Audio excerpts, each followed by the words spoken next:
Hello, everyone. How are you doing? Good morning. Welcome to Crucial Conversations. My name is Shelly Willis, and I'm the CEO and founder of Redefining You Foundation. And I am privileged this morning to be in the room with so many other amazing women veterans, active serving women right now, and those who have served are out of uniform and still serving. But we are taking this time this morning and this afternoon, depending on where you are, to just have a little conversation about our current elephant in the room. As I told you last night on my live, we're talking about it, military sexual trauma, the impact that it has had on our women in service, the impact that it's having on our current military, all branches included, and what the impact is having on our country as well, because it's yet the third pandemic that needs to be addressed. And so I am going to allow each one of these amazing women to introduce themselves. And while this is streaming live, please feel free to make comments on the live stream. Please feel free to also, if you're asking a question, we will get that in our chat and we'll make sure that we will try to respectfully address all of your questions or comments along the way. So without any further ado, I'm just gonna go on my screen and I'm gonna call on who I see. I see Miss Ashley Knight, and you can introduce yourself right after that, and then we just call on the next person and get going. You're muted, Ashley. Sorry. Good morning, everyone. Good morning. My name is Ashley Marie Knight, and I am the Executive Administrative Assistant with Camouflaged Sisters.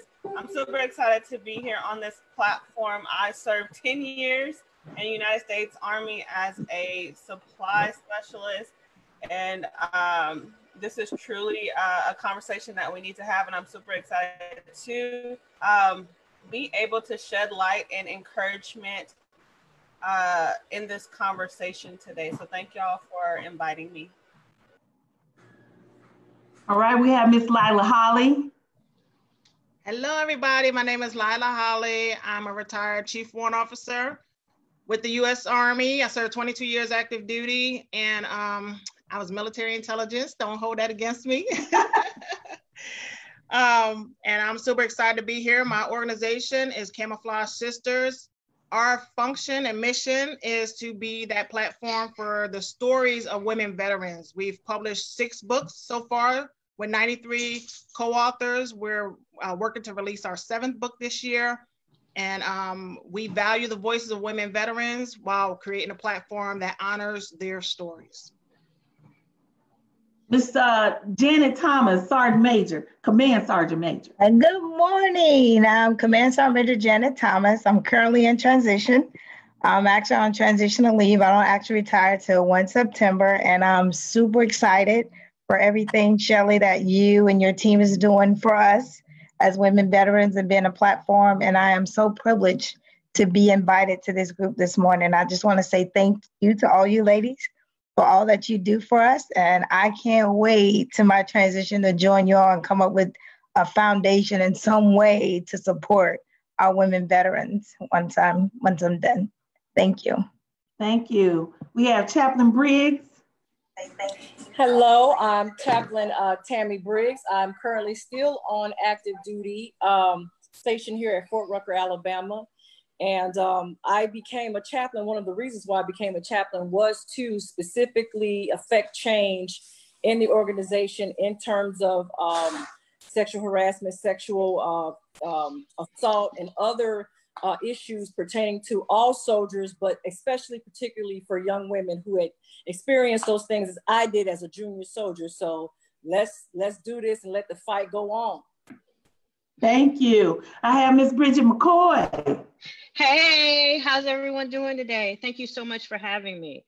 My name is Bridget McCoy. I'm the CEO and founder of Women Veteran Social Justice Network, an online platform of interconnected women veteran organizations that has been online, Facebook, since the end of 2008. We are mostly women veteran, mostly military women who served.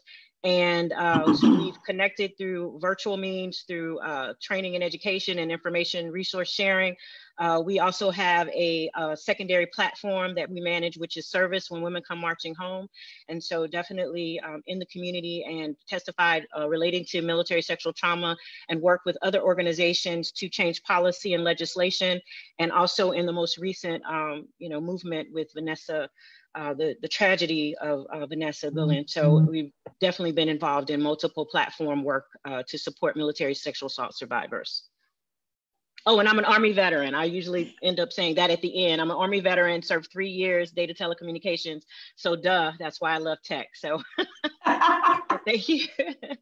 Thank you. We have Miss Melissa Washington on the line. Hello, Shelley. I'm so glad to be here. Melissa Washington. I'm a Navy veteran. I'm the CEO and founder of Women Veterans Alliance, as well as Women Veterans Giving.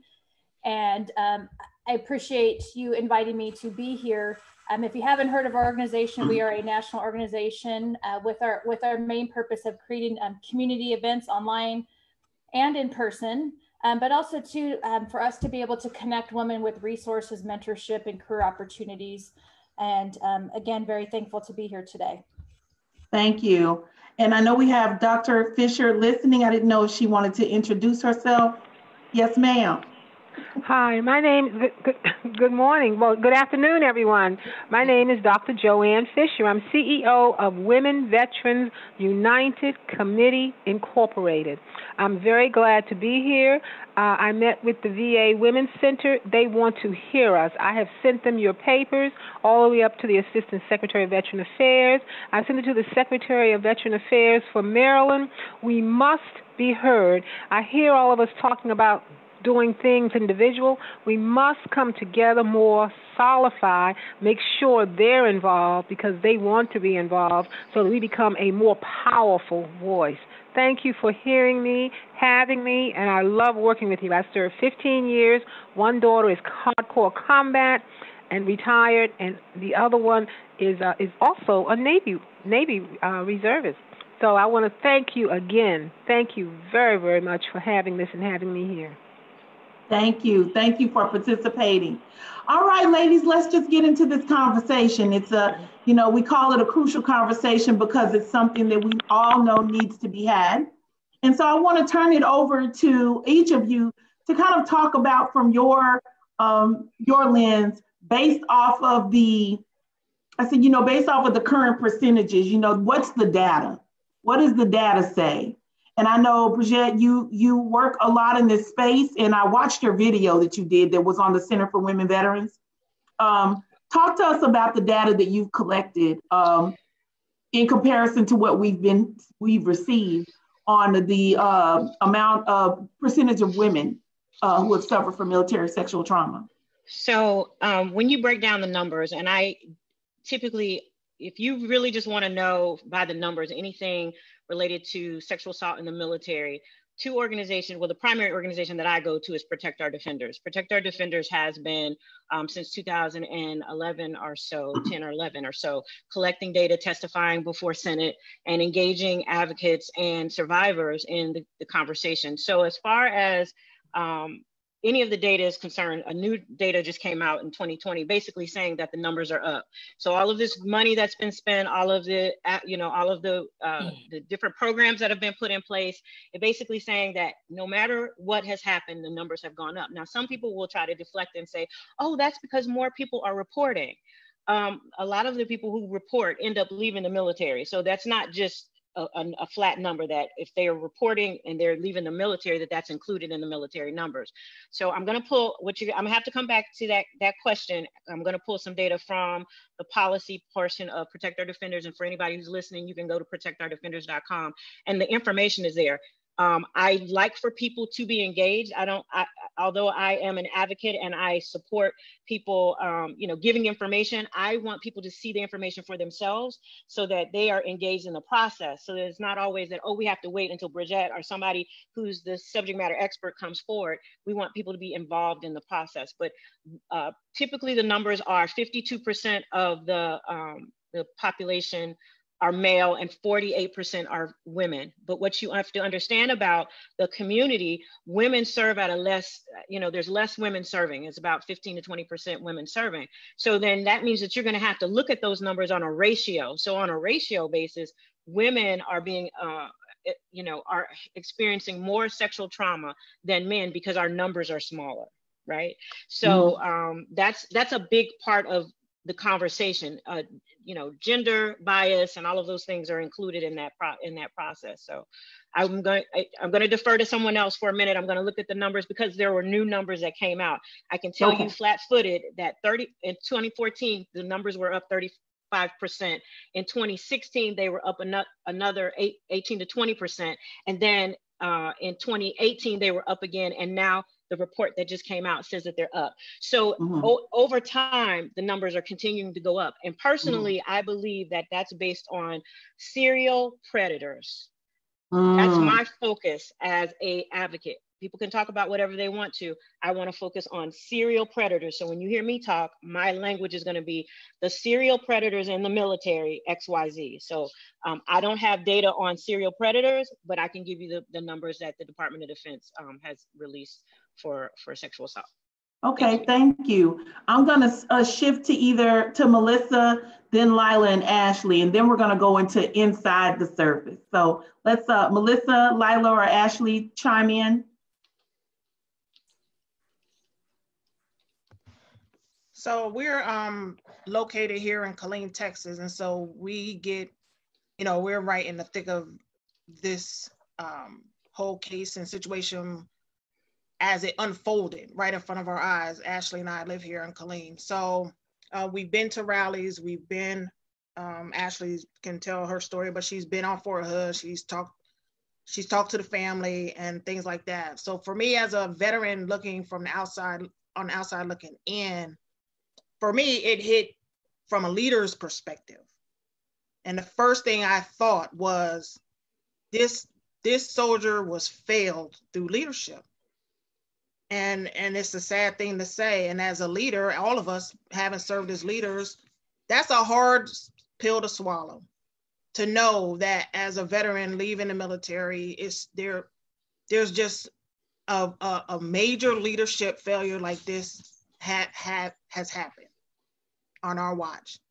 And so today, from my perspective, in terms of storytelling, our pillars for Camouflaged Sisters are sharing, revealing, healing, and community. And I'm going to focus on the healing aspect of it. In our second book, we talk about healing after trauma. And so my concern, especially when serving my community of women veterans, they have a lot of emotions around this thing. And our concern is healing now. The conversation has to move to healing. Thank you. Thank you so much. Melissa?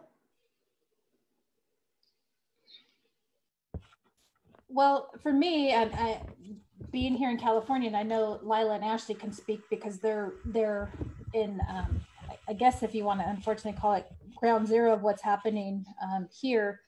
But as a woman that's not in, I think it's our duty to be able to help our sisters that are in the military, because we can speak a little bit more freely than they can. So if we can be connected with them and help them be the voice and be part of the change.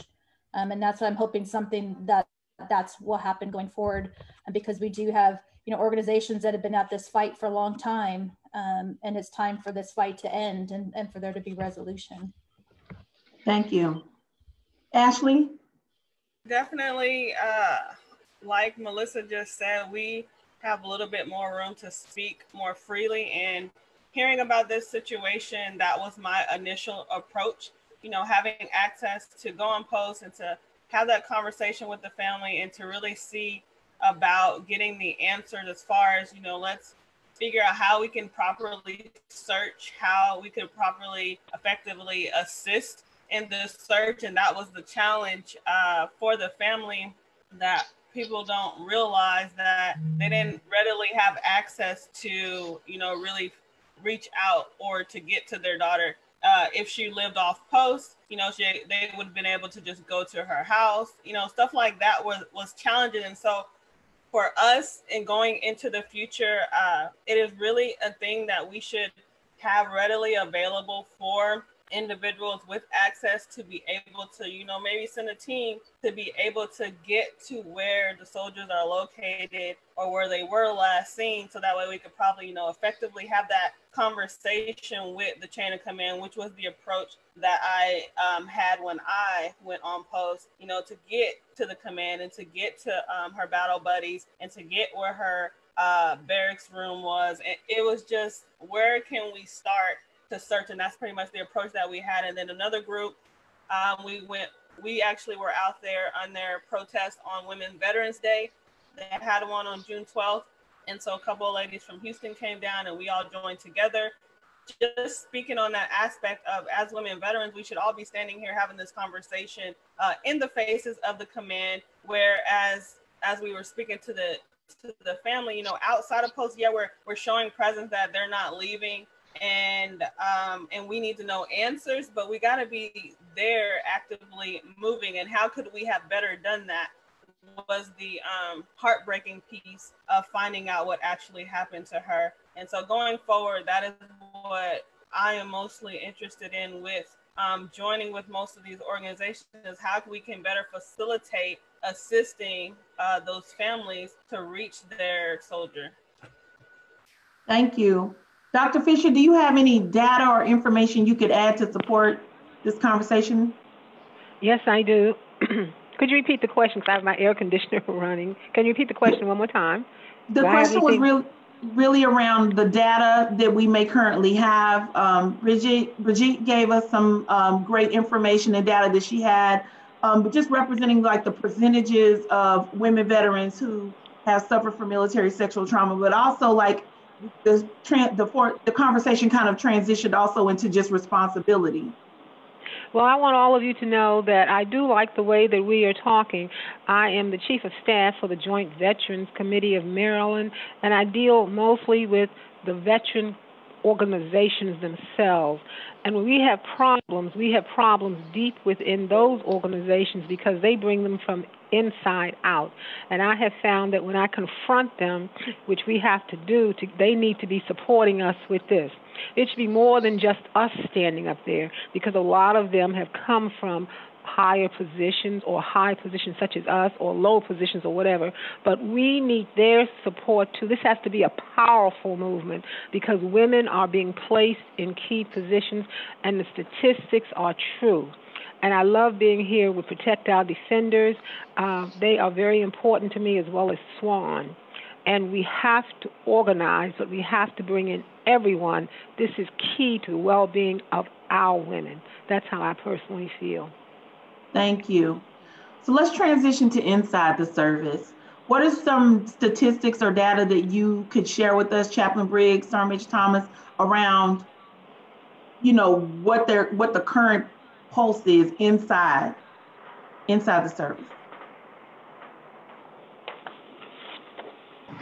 Well, what I could say is I'm transitioning from being the 1st Cavalry Division Sustainment Brigade Command Sergeant Major. And what I can say, from 30 years, I've been in the Army 30 years, I'm transitioning. From 1990 to 2020, I have seen a change in the Army when it comes to military sexual trauma. And it starts with the chain of command, it does. But it also, if our SARCs and BAs are not the right people in that position, then it's a problem. But I was fortunate to have a very good SARC and BA team as the Command Sergeant Major. So I got briefed daily, sometimes hourly, when something was going on in my organization. And what I could say is, too, the commander that I served with, both of them, past and present, the SARC and the VA had direct access to the brigade commander and myself. So been in the military in 1990, yeah, even as a victim, you know, you talk to your squad leader, you talk to your platoon sergeant, and it was like nobody did anything. And you didn't have access to open door policies at the company, battalion, and brigade level like we do now. So I can say I have seen in my 30 years of service, and I can only speak for me, I have seen a vast change when it comes to reporting of military sexual trauma and sexual assault in the military. That I can see. But like you say, it starts with the leadership, and it starts with the right people in the right positions to enforce that change. Thank you. Chaplain Briggs?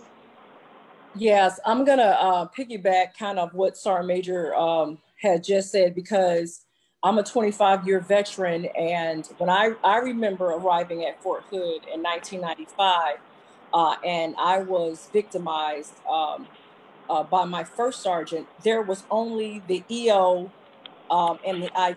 There wasn't a SARC, there wasn't SHARP, there wasn't VA, there wasn't, I never even saw a chaplain. So I had to kind of deal with it in my own way. And at that point, there was no way for a junior soldier to report something that a senior leader was doing without reprisal or intimidation, or both. But I have seen a slow progression, and I mean, it's since picked up in the last 10 to 12 years, where the Army has recognized that we have a very systemic problem within our ranks. But still, I think that we have not crossed that river where we feel like if we report as women, that we will not be reprised. And so we have yet to, the Army has yet to fix the reporting process where the offender or the perpetrator is not made aware that this soldier has reported them, and that then he comes back to reprise her some way or intimidation. I think we have not crossed that road.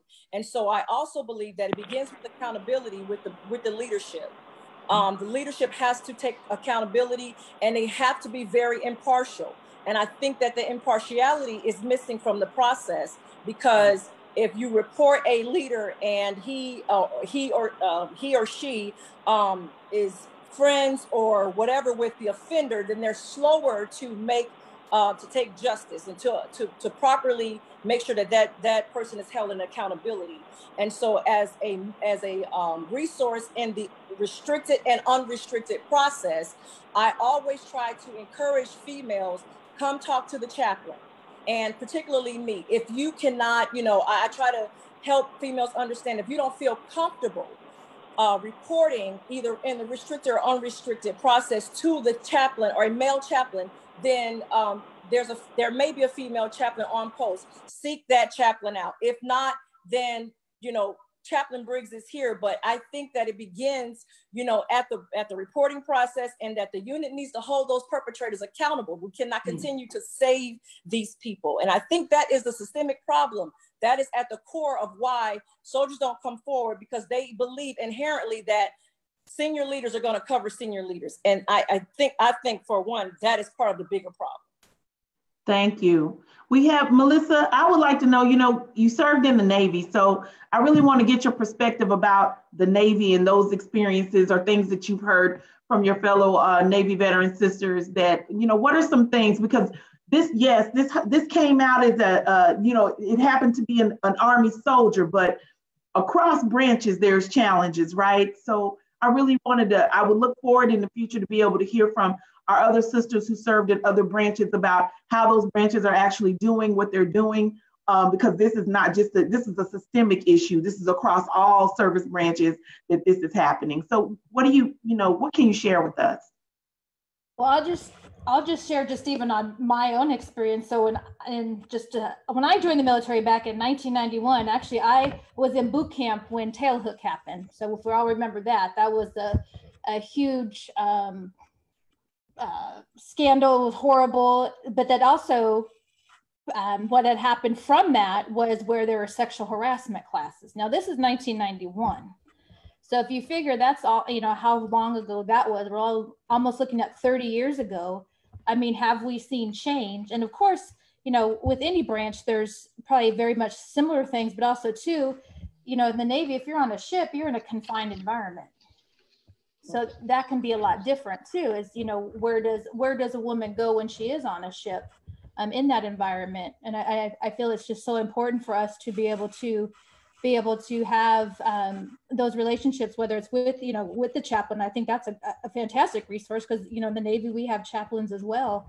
But for women to be able to feel comfortable with coming to someone and seeing that, and then, where does it go from there? And I think we've all touched upon all these points of, Bridget talking about the repeated offender, it's just, there's so many things of the sexual predator of, how can we, of even just us women right here on this call, help bring about change going forward. And I it's like, do we have a representative from each branch? I mean, I know they're sharp. I mean, there's so many resources, but how can we help improve that? And I think we've got the right women on the call, and I'm sure there's people that are listening that says, hey, we want to be part of the solution as well. I think that we all have to definitely recognize that they're, inherently at the end of the day, and I think what many people forget is these are people. These were people before they joined the military. No matter what branch of service they went into, there was this is a human being, this is a person. And usually we say things like, the military either brings out the best or the worst in things. And you don't want to blame it all on that, but these are people. So taking away and trying to just only connect the fact that they're serving, you also need to really look at the root cause of their issues, and I'm talking about the perpetrators, the root cause of their issues. The military can, without knowing, become a hiding place, right? And there are predators. Yes. Yeah. And there so are predators in there. Yeah, in the military, and so there's a lot of implications with the military. There's the recruitment process, which at one point was giving waivers to people to come in the military to serve, and some of those waivers included people with sexual predatory type of behaviors previously. So when you start talking about that happening, and then you have people who are in the military and they may not be necessarily predators, but they may be narcissists or have some type of other behaviors that are going on. And then they see someone getting away with certain behaviors, and then they start to pick up those behaviors, or they're friends with them, or they begin in the group with them. And so now you have a group of people who are doing things that are inappropriate, like what happened at Fort Hood before with that sergeant that ended up getting a case because he was basically trafficking the women recruits to the other senior NCOs and senior officers. And so that happened. And if I can go back to that, I had made a note of it, but I made a note of it to talk about it, because what is happening is it's the repeated behavior. And I testified in 2013. The tail hook that you talked about someone talked about was 1991. I got out of the military in 1991. Two separate cases were going on at that time, tail hook and Anita Hill. And people want to disassociate Anita Hill's situation and say, oh, that had nothing to do with the military. It's the Department of Education is a federal agency, and they're funded and all of those things. And so if you can't trust people inside the federal agencies after they're leaving the military, then you know that you're not going to get support on the other end when you're trying to fight against changing the law. So I guess I went off into a couple of different conversations. One, we have predators. The predators leave the military and they go into other agencies. The predators stay in the military and they make it difficult for people who have, who want to have a career to stay in the military because they are being predators. The other thing is they create these spaces for other predators to thrive. And so now you have this community of predators. Again, it's not all of the military. It's not every male. It's not everyone. It's a select group of people who have decided that the military, the code of ethics is not what their focus is. They are using the ground at the military, the recruits coming in and all of that as a place to, get there, to be a predator. They're not military people. And I think I did a meme like in 2011 that said, predators don't wear the military uniform. Their uniform that they should be wearing is like an orange jumpsuit. They should not be in the military. We should not be allowing people who've had that type of behavior, sexual assault, rape, all of those things, to leave the military, not be charged, and then not be on a list. So I don't know if you all know that a couple of states have just had rape kits that were processed. And at one point we were cross-referencing some of those rape kits. And again, if you don't have the records of these folks coming out of the military, having to be on any type of predator list, then how are you going to determine what they're doing when they leave the military and they repeat offend? So I think that we definitely need to take a look at what a predator is, what their behaviors are, what grooming looks like. You know, those are all things we need to talk about. Again, I'm a survivor of sexual assault. I've testified about the experiences of multiple people, not just my own experience. And in every case, it was someone who gained access because of their position and because people trusted them and because other people said, okay, you know, this is our community and you're safe in this community. And they knew this person was having that type of behavior. So again, they didn't tell anyone. They didn't say, don't go around this person or don't be alone with this person.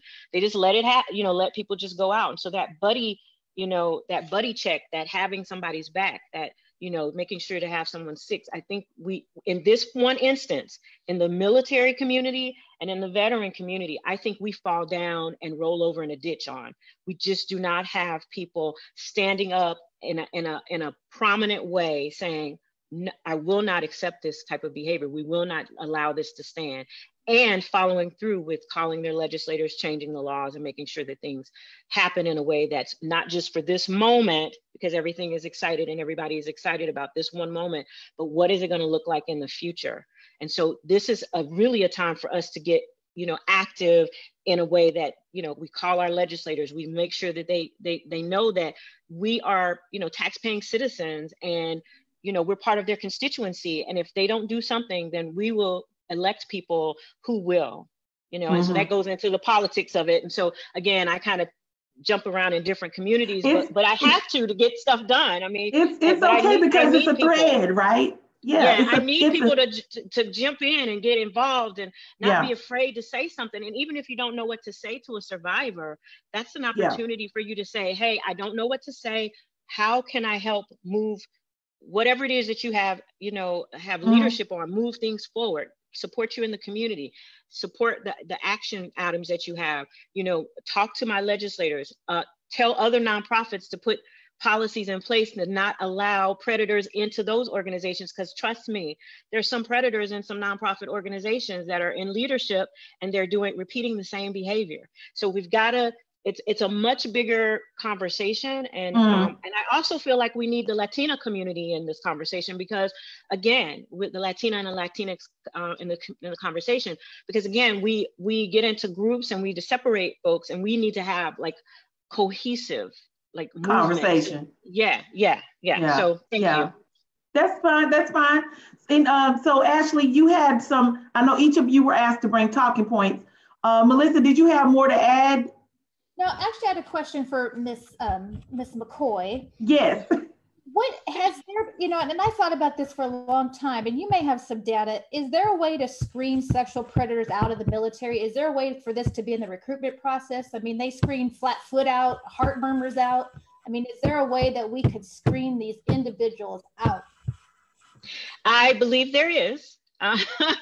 And that's my own personal thing, but I believe that there is. I believe that with the FBI databases and all of the data that's been collected, one, we shouldn't allow a waiver for any sexual predatory type of behavior, any of it. If you have that, you shouldn't just get a waiver and get to go in.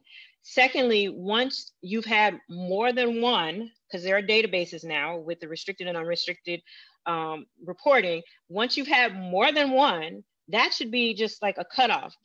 Like just like if you can't pass the PT test after so many times, what do? Put you out? You can't get your weight down, they put you out. If you have multiple situations of predatory behavior, sexual in nature, you shouldn't be serving. That should just be cut out. So there are things, you know, that could be put in place. I think that the bigger challenge is that most of the folks there are plenty of people in legislation and policy. And the problem is that we don't always share the same ideology. And so people won't get focused on like, okay, we're gonna all agree on these three things. and then just stick to those 3 things. What happens is, well, I want these 3 things, and I want these 3 things, and I want these 9 things. And so whoever is the biggest and the baddest and can whip everybody into place to support that has been the one that, you know, gets movement.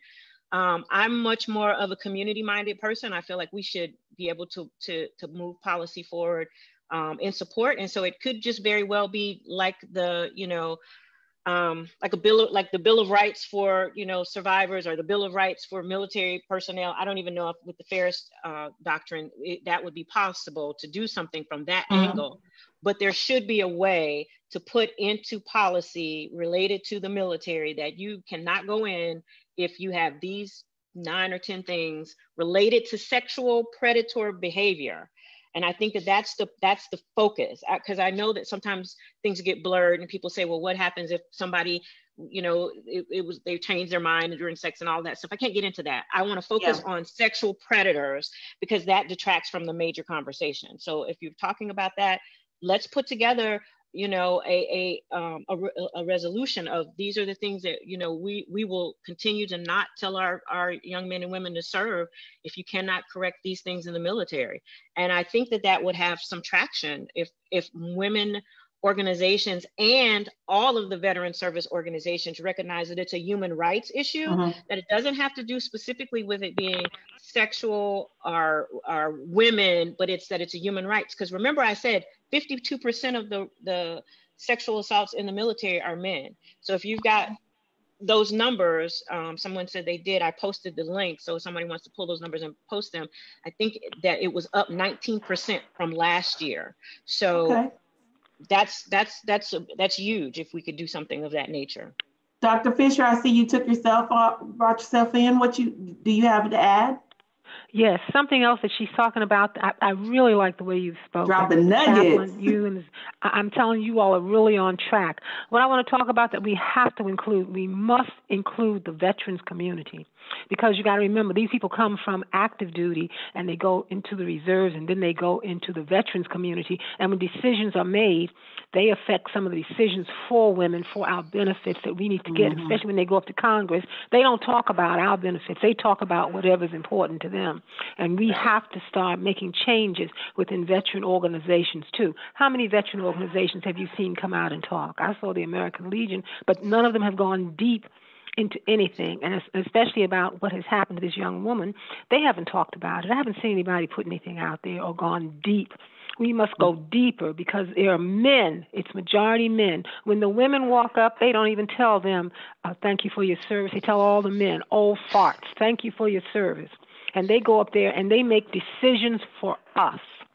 All this work is done inside, and we're focusing inside. We have to bring it outside. We have to make these veteran service organizations also come to the line and be there and make a change. A change has to be made for women so that we can get all the better benefits that we need. Ladies, I love the way you're talking. I love everything. I really like this. Please continue. Thank you. And Dr. Can I say something about Dr. Fisher? What she just said. And all of us are dues paying members. We pay dues. That's it. Speak. And so if you start talking about money, that's powerful. And not putting your money, your dollars where you're not represented. We say that all the time, but how often do we actually put that in an activity? Like if you're not going to accurately represent me, then I don't need to give you my money. But something you got to understand, even if you do that, they have more men. And I'm going to tell you something I have found, because we've had to kick 2 organizations away that we don't deal with, because when things happen, their women support them. The women who serve, they support the men, and they will leave us as women and go and say, yeah, the men were right. Even though they're wrong, we're going to follow them. So taking the money away is not the answer. We have to stand and fight like we're doing now. And when we bring up all these policies, we have to bring it to them, understand how they conduct business, be in the midst, and bring it to the floor and talk about it, even if we have to sit down with the commanders, because we have to have change. We must have change inside, outside, in the entire military system itself. And I think that's so important, because yes, why we need to have this conversation with women before they transition out of service, it's crucial that you need to know everything that you're about to transition out of, into, and what's not out here for you, what's not available. What are the challenges? We're having all of these conversations, and usually people live their life on what's applicable in the moment and not overall about like what the long term. We have to change the way we serve inside the gate. So it's like when you're thinking about that, ladies, you are both inside the gate, even though you're retiring. But while you're in there, what are some things that you're thinking about in with all of the things going on that could be happening right now? What are some changes that you think you could possibly start to really try to make from where you are? I want to jump in real quick, Shelley, because I think Dr. Fisher hit it on the head early on in the conversation about a national level organization where women veterans come together and have one voice speaking on our behalf. Not only that, we have to have allies at that level because we don't have an organization. Speak. We don't have an organization, and that's those organizations that we're talking about that have been around so long with those male leaderships. They have the influence, they have the ear, they have the lobbyists, they have placement, and so they can make sure those policies are indeed at the forefront of the conversation for women veterans. And I also like what she said about having women veterans be involved in the process. Now, there are we all know because we deal with women as they transition out of the military. There are second, third, fourth order effects of your military service and the things that you've experienced in the military, right? Right. So all of you who are survivors, you carry that with you. I hear the stories of these women. That's right. That's right. Speak. In the 40s, 50s, 60s, and 70s, they still carry around that pain with them. It doesn't go away just because you took the uniform. Like Bridget said, these things have a lifelong impact on women. You gotta look at the environment that we're putting them in, and then it's so many layers to this thing. We're not going to get through this today, obviously. Right. No. Right. So many layers to this thing, but starting with, and me and Ashley have had this conversation before too, starting with the woman serving. And I know Sergeant Major can speak to this. The women still in uniform serving, they're good soldiers, right? For instance. Yes. Yes. And then all of a sudden something happens, right? Yeah. First sergeant harassed them. They get assaulted. Then their behavior starts to change, right? Then they become a bad soldier, quote unquote. Now they're being chaptered out of the military, thrown to the side. What resources do they have available to? Speak. I mean, there's so many layers to this thing that we really as women veterans, as military women, we need an organization who can talk to the layers of our service, because we're not going anywhere. That's the bottom line. Women in the military are not going anywhere. So stop that conversation right now. We've been there from the beginning. We're not going anywhere, but you have to make accommodations because we are a talent pool that you do not want to lose. You don't want to lose. Swan? Where's Swan? Is Swan here? Is Swan on the line with us? Swan. They're not, but I know they're speaking, and I know they're doing the work, and I know we gotta find a way to unite. We gotta find a way to come together. We gotta find a way to collaborate. We gotta find a way to have one voice going up on the hill, and we have to have allies locking arms with us and standing by our side to fight this battle. There's not gonna be any change until we do that. I must agree. Well, I must agree. So I heard you bring up Swan, but their organization that is brought a coalition together was the Military Women's Coalition, which I was instrumental in putting together and helping to stand up. I know that they're still working. I know that they have Diana Dennis managing the legislative branch of that. And, although I'm not intricately involved, I do work within other organizational groups that are doing various things in the community. So there are a lot of I keep hearing this, the collaborations, and there's not people working, we need to work together, but in reality, there are quite a few of us working diligently together. You are. That's been a challenge. That's been a challenge. It's been getting people to sign on and work in a collaborative effect so that there is meaningful policy changes. Yeah, I know. insinuating that it wasn't, because I was there too, and I know there's yeah. I know you were, but I was bringing up the organization so that people who want to know, And I know all of us on this line are passionate about what we do. Yes, we are. I try not to talk sometimes. I get too excited. So let me get Ashley on. Let me get Ashley on, because she's been trying to jump in here. And then Chaplain Briggs, I saw you take your mic off of mute. I know you have something, so hold on real quick, y'all. Ashley's trying to jump in. What do you have, Ashley? I mean, it's not much. I'm just excited, like all of y'all, with everything that we're saying. We literally have to provide access. I feel we should provide access for internally. Joining with Camouflaged Sisters this whole time, we're having conversations with those in uniform. We're having conversations with those who just got out of uniform. And as a collective, I know that most of you organizations can have that conversation with those female service members who have that they're lacking that gap filler. And I feel like if we could get that leadership aspect of the training, the peer-to-peer training, the leadership development, if we can get in there and have those conversations, just like y'all are saying, with the development of entry, the development of career progression, mentorship. Like, I think it boils down to that, even down to parents understanding what their soldiers, what is all about, being a dependent or being a family member of a soldier. In a case like this, where a soldier goes missing, who does that family member contact beyond the unit? Because just like if there's an assault or an issue, they're going through their chain of command, which if it's failing them, that's not going to help. So the family doesn't need to go through that same aspect. So I think it should be a leadership aspect of us really developing them, but we have to have access to do that. We don't have so much access to active members without all the documentation that we have to get all the units to hear an unbiased conversation. Having a leadership development training with Yahoo, who's been doing the stupid stuff the whole time, doesn't really train and help the progression of getting out of that problem in your unit. We got to have an unbiased individual in the room that can have that conversation where everything is aired out and actual change is started, in my opinion. Okay, come get to Chaplain Briggs. Yes. And you've been itching to get in here. I just want to add another layer to kind of like the complexity that we're experiencing, which is 2011, they opened up combat arms to women.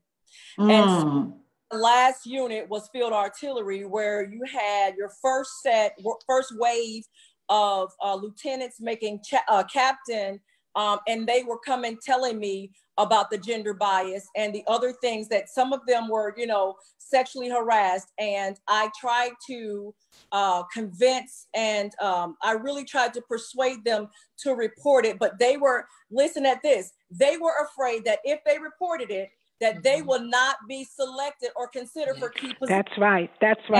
Speak. That's a reality.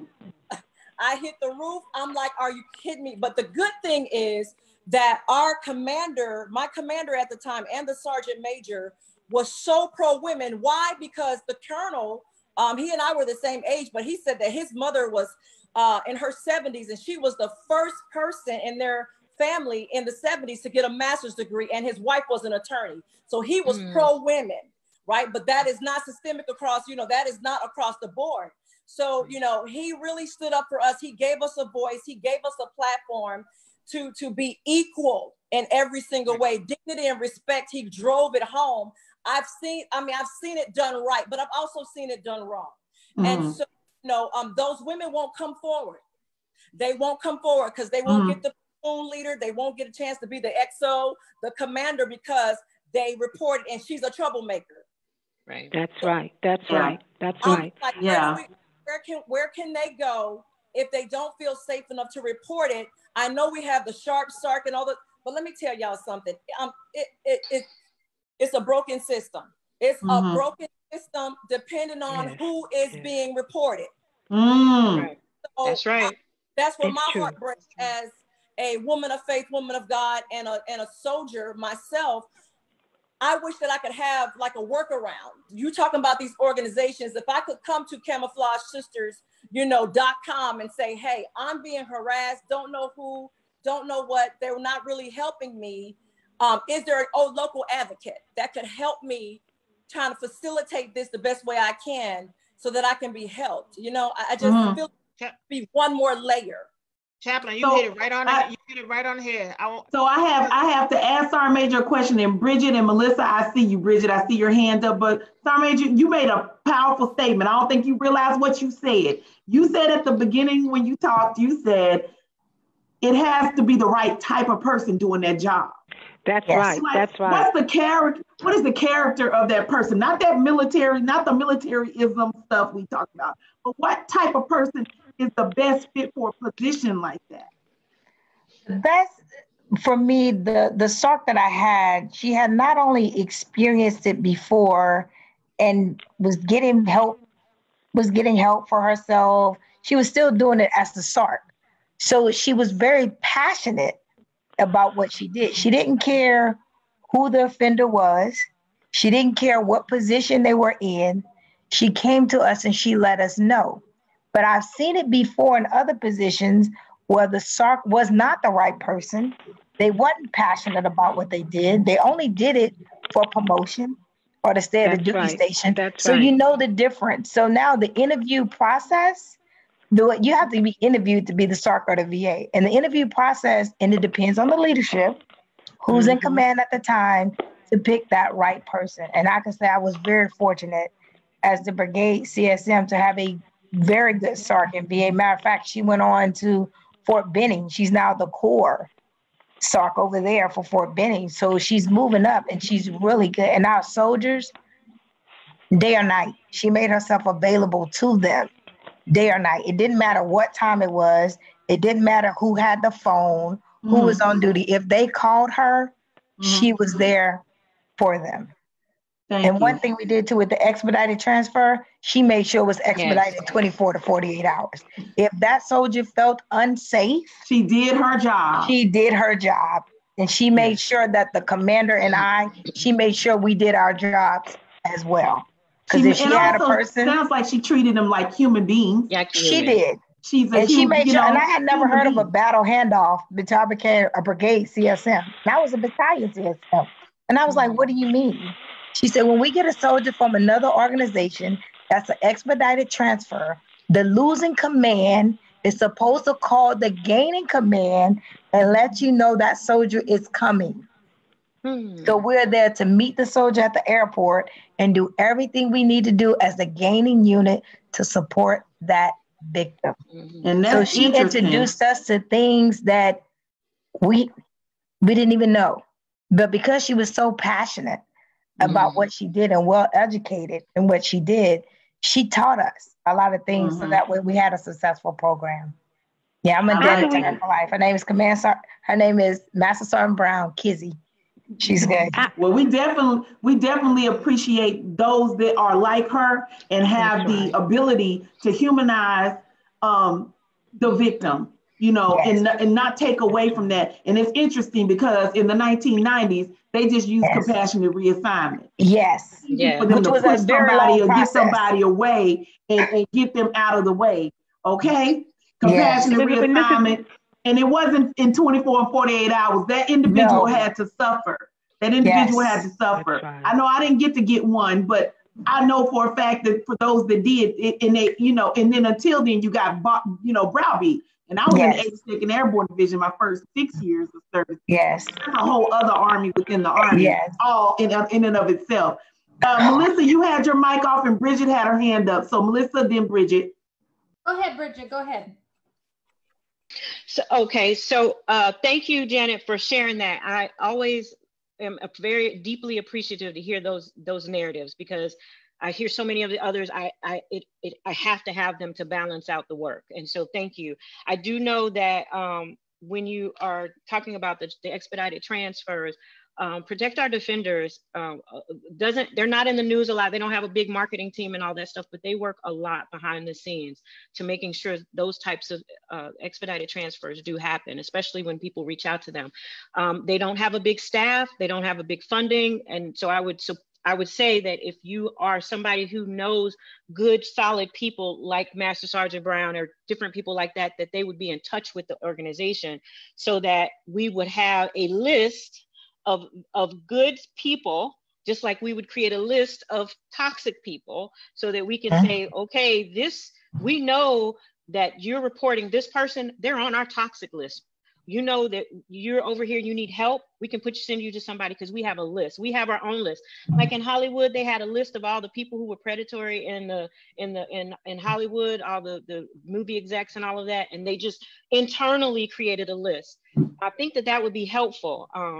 So I'm saying two different things. One, us crafting our own list of like who people can go to, boots on the ground, and who people should stay away from. Like you said, there were people who were predators, who were in those roles, and then utilizing the resources of organizations like Protect Our Defenders, and getting support, financial. I'm not asking for money for them at this moment, but I'm saying everyone wants organizations to support. I'm a nonprofit. I've been a pro bono CEO for 12 years. I do this because I'm passionate about it. I don't make any income from my work. Protect Our Defenders raises money to litigate on behalf of survivors and help survivors who are in critical crises positions where their lives are in danger, to move them out of those situations and get them, what is it called? The expedited transfers. So, you know, I've met parents. I've had personal phone calls from parents like Vanessa Guillen's parents saying, my daughter is in danger. What can I do? And I put them in touch with that organization. And that's why I continue to keep a close connection with them. And I even last year started serving on their board. So I feel very comfortable with that organization. I feel confident in the work that they're doing. And again, we're not going to please everybody. Everybody has their own ideas about things, but overall, they have been a compassionate, very deeply engaged in the process organization supporting men and women. So it's not just women who've experienced sexual assault in the past and currently going through it, and then in the prevention part. And so I think that that's important, because we get caught up in like, oh, we got to stop things. Okay, yes. Or, oh, we have to, you know, fix the people who've been injured by it. We really have to bring both of those communities together, because I think it's an important, you know, an important conversation, because I think that the folks who are well enough, because that's another thing we could talk about in this community. Everybody's not well enough to advocate. Everybody's not well enough to participate at that level. You know, we can train, we can educate, and we can empower. All of those things can happen, but it has to be a concerted effort. We have to agree to disagree sometimes, but still stay on the path to getting things done in an appropriate and an ethical way. It can be done. It just has to be that we have to make the decision and you know, a decision to do it, and have the volition, the will to do it. To say, you know, regardless of how I feel, whether somebody likes me or doesn't like me, I'm going to move forward. I'm going to keep doing the work to make the change. And so I think that that's important. Thank you. I mean, and we always say we do processes very well, but you hit something really hard. We don't do healing. And so you're still trying to, and for those of us who have had to suppress so we can keep moving forward, that also has been a part of our challenge, right? You know, and we can't be solution driven when those things start to rise up. And I know for me, everything that happened within that 1 week around PFC Guillen's finding this, all the stuff, everything just kind of bubbled up for me. So I was it took a minute for me to resurface and get myself up out of that funk, so that I could figure out, how do we fight and what tables can I get invited to? Can I say something, please? Yes, ma'am. Yes, there's some things I want to talk about. One thing I want to talk about is the poster. The second thing that I really want to talk about is the march on the 11th, January 21st. Everybody, the poster. I don't know who did this poster, but if you go to our website, we actually have pictures of a woman in front of a mirror with all of this on there. And I hope that you all can make some banners that show this. This is key. And it says on here, you're lying, never said it. Did you scream? But It didn't hurt you. You're being dramatic. This is important to our movement. The second thing is, it doesn't matter. I don't care how many groups come to support us. Once we get started and we step out there, other groups will come out of the woodwork to support you. And it may surprise you who they are, because this is a key issue, because it affects whole families. Think of families who have to live with this happening to one of their children, and some of them didn't even know what to do or how to do it. We must have that. We must be on Capitol Hill. This is major. Thank you. Thank you. Major. And also I want to commend all the groups who did this, all the groups who came forward. Thank you. In reference to the photo, it was floating around. My VP of Ops, Eve Tuiana, found it, and she adjusted the graphic and felt that it was a powerful graphic that we should use for this conversation. I don't know where it originated from, but I do know it is a very powerful make a poster. statement. A poster. I'd like some posters with that on it. This is what happened to that young lady. This is key. We must have that visual there. This will unite us in our speaking points, what they have. Did you scream? You must put this out there. Thank you, ladies. You were doing a wonderful job. Please continue. I'm all up into this. You don't understand. I'm all caught up in this. Thank you. Dr. Fisher, can you give us details on the march, please? Yes. Can you give us details? Is there a link or something that we can put in the comments? Can you put it in the chat and then we can share it out? You can't put it in the chat. You're on the phone, but I can. What I've done, I've called my director on here to help me because I'm horrible with all this other stuff. But what I'll do, I'll see if I can find it so that I can tell you, because there is something about it for the 21st. Let's see if I can bring it up. We must, if you can't come, send it out to encourage others to come. We must. One of the organizations is having this. This is major. Yes. Let's see if I can find it now, because we have to be there. I don't care what happens. Here it is, Swan demonstration on Capitol Hill. Okay. That's all I have is Swan has sent it out. They're going to have a demonstration on Capitol Hill, and I have. Do you have a date? Support. Go ahead. Date? It's the 21st of July. Okay. And all we need to know is just when. So they can send it out to everybody. When, so that we can show up. And you don't have to come. You can just encourage others to come.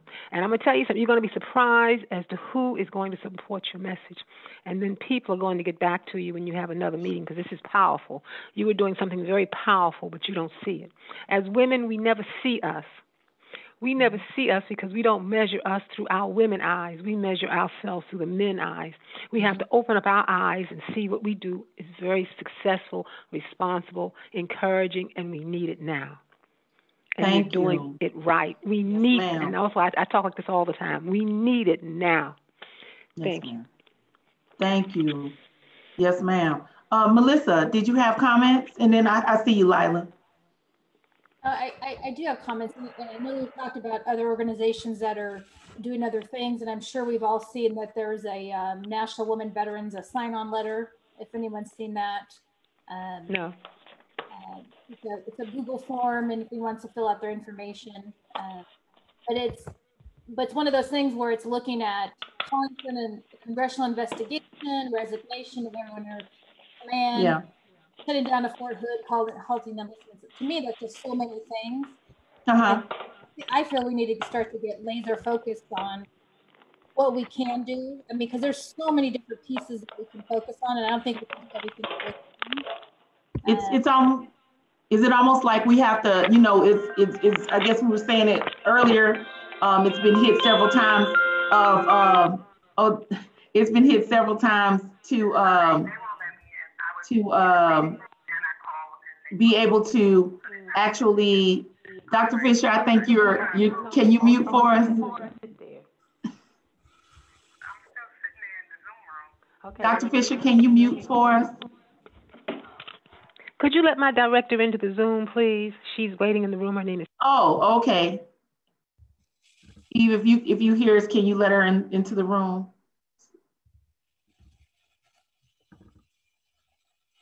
All right. Well, we'll work while we're working on that. I think, is it like the coalition that's been going around to set up that piece around, just breaking it up into pieces of focus. So you've got like legislation, Capitol Hill, you've got that high strategic level, and then you have that high strategic level, and then you have that mid-level. You've got the part where it's boots on the ground, right? What's inside the gate, outside the gate, in the community, and then you have that entry level. Like, what do we tell our young ladies who want to come in, and how are we going to prepare them for what they're about to face? What roles can we serve collaboratively to make that happen? Is that what you're talking about, Melissa? As far as like, I know it's a coalition and things like that. But there's multiple layers to it. I see you, Brigitte. Yeah, there's the Military Women's Coalition, which I feel you're talking. Yeah, I think you're talking about that. And then there's also been a letter that's gone out where people that they want to send to Congress. Okay. Yeah, that's something different. I don't know. I just feel it has to be. We have to have different. Okay, do we start? Okay, a group focuses on before they even join. You know, is there something? And I love what Brigitte said about, you know, the. Not have it being on sexual predators, but I mean, there's so much things right now going on with human trafficking and everything like that, is having a focus on that, because it is a human right. You know, are recruiters being educated too? Or what are they telling, you know, I'm sure we all have that experience. I mean, my recruiter, I was the first girl he ever put in the Navy. So, you know, what is the experiences, you know, in our recruiting offices? My recruiter tried to hit on me. Oh, see, well, see, so we have, I mean, by the time I got back from airborne school, he had been relinquished of all duties and put out, chaptered out, because they come to find out he had a track record. He didn't land this one, but he landed others. Well, there you go. See, he's out. But, you know, so it's like, where do we start? You know, where do we start? Do we look at, you know, active duty, you know, protect our defenders? Should they be the resource for women? You know, should the military be doing internal investigations? Should this be outsourced? I mean, there's just so much, so much to do. And I feel it's so important. And we talked about that too, about all of our other veteran organizations. I mean, there are federally chartered organizations that are still not part of the conversation. And I'm lifetime members of several of these federally chartered organizations. My organization is not federally chartered, and I have yet to see them be part of the conversations on any of these calls or any of these other things. So they also— And that goes back to Dr. Fisher's point about who's actually speaking for us. And we all may have multiple different missions and all of that, but in this moment, we are all, and I repeat, we are all focused on the same target. And that target, it can be as far away or as close as we need it to be, 50 meters or 300 meters. What do we want to do? And if you're not federally chartered, if you are a federally chartered organization, then how are you, what are you doing with the other organizations or advocates out here who are asking to be a part of the conversation? Are you making room, or do we just need to go and build our own table? What do we need to do? And that's what we do. There's 4 organizations on here right now. And why do we start these organizations? Exactly for, I mean, the same collective reason, right? I mean, why we had to start our own organizations because of that. So again, that's another conversation. So, okay, Brigitte. I'm done. Did Lila had her hand up? Yes, Lila, you had your hand up. Yeah, there's a lot of conversation that has to continue behind this, you guys, you know that. But I think we touched around it a little bit, but I want to go a little bit deeper on the system. And I know the chaplain and sergeant major, because they're still serving, they can talk to this. I think we've already talked about it, and some of you have attested to it, that the system has failed you in some sense at some points when it came time for you to report. And so I think we start there by looking at the system that is in place. A couple of questions came into my watch party. So number one is, let's look at the systems that are already in place to help soldiers when there is a grievance. The IG office, for instance. Someone asked, just a thought, would it be beneficial to have a position or positions in the IG office on every installation dedicated to MST or sexual reporting, sexual assault or sexual harassment reporting? The other question that I thought was very interesting that I like is, would it be possible for a VA or SARC to be a veteran rather than active duty, or maybe have them team up with a veteran and active duty member so that there is a little bit more freedom? Because once we take the uniform off, we have a lot more freedom to, to say what we need to say, do what we need to see, push through doors that we need to get through to make things happen. So we really, if we want to change the direction of the conversation now, kind of talk about the system in place, and how do we, as leaders in our own organizations, or we as women veterans, how do we address the system that is supposed to be there to protect women, but obviously, as we all know, it doesn't do a very effective job of protecting women. Anybody so either Chaplain Briggs or Bridget. Go ahead, Bridget. Go ahead. So I think that that's a reasonable discussion. And as I said earlier, you know, you all are, so I don't know how to preface this, so let me start by saying this. I recognize that everybody has different alliances and allegiances. And so I'm gonna set aside my alliances and my allegiances because I'm a member of all of these different VSOs and these organizations. What I'm going to say is that we have elected people in those organizations. Those people step up and attempt to bring military sexual trauma to the floor. Because those policies and the way that they have their procedures set up, they have to vote and go through all these processes. And if they decide that that is not a topic that they want to cover at that time, they put it off to the next legislative process or whatever. Okay, and so after you've had that happen a number of years, and see, I've been doing this, and there are other women that work on my team that have been doing this since the 80s. This is not something new. They are doing this. They know that they're doing it, and they are not going to give the level, and hear what I'm getting ready to say, they're not going to give the level of influence that is needed to change this on an expedited process. Like what we're talking, they're not going to do it. And you know how I know they're not going to do it? Because I can look at the historical context of every work that every advocate has done up until last week. I can look at it. The same thing with the military. I sat on the panels behind them as they said, we're going to change it this year. We're going to change it. Then we have a whole new Joint Chiefs of Staff. We're going to change it. Oh, we're going to work on it. We've got the system. We're going to do this. And they haven't done it. Do you know that there have been bills that have been put on the table, the STOP Act, the MJIA? We have systematically went to policy to change policy. They do not want to do it. And if they did, I don't think you have to be encouraged to do something that you want to do. Yeah. Okay. Mm-hmm. So that's Let me throw this out for the group too. So I remember in the military, there was a hotline for fraud, waste, and abuse, right? Fraud, waste, and abuse hotline. We still got it. Exactly. There's a hotline for that. In the federal system, there's a hotline for whistleblowers to call, anonymous reporting on, right? There's all these systems in place, but that takes you outside of the military system. If we can't trust the commanders to manage these systems properly to protect soldiers, then let's create an outside agency with an anonymous hotline. That's what the MJIA bill wanted to do. That's what the STOP Act wanted to do. So those are policies. It has to be done congressionally.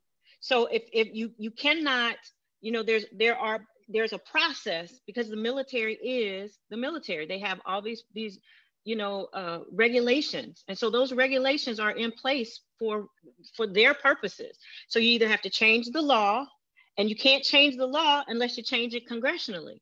So that means you're voting. So we got it. So there's like a whole process that has to happen. And so the other part of it, well, let me finish. I need to finish. The other part of this is you got the VSOs, like y'all said, and I appreciate, like I said, I'm gonna set my affiliation aside and say this.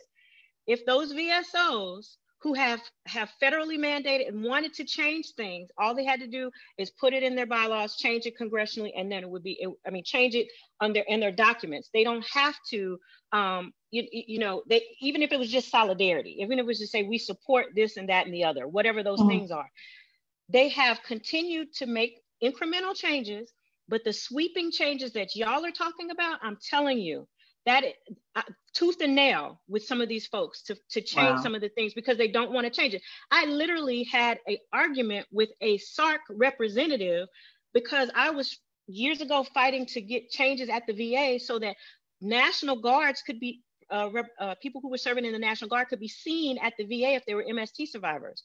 And I was told flat-footed that, you know, that wasn't something that needed to be done. And it was a woman, and that wasn't something that needed to be done. And I need to stay my nose out of it. And I'm telling you, people don't want to change things because either they have, you know, their own bias, they're benefiting from the system that's already in place, or they just are ignorant. So unless you're wanting to advocate and change things, boots on the ground, where you set up a structure, if the only thing that people can do is pass memes online, then that's what that group does. If you know how to write policy, Lila or Dr. Fisher, then you sitting down and you're writing policy. Like everybody get in their lane and focus. We all are working together for the same cause, but each of us are doing different things. And nobody, because this is the other part that sucks for me in this community, nobody is looking at one person less than because they're not doing the same thing that the other group is doing.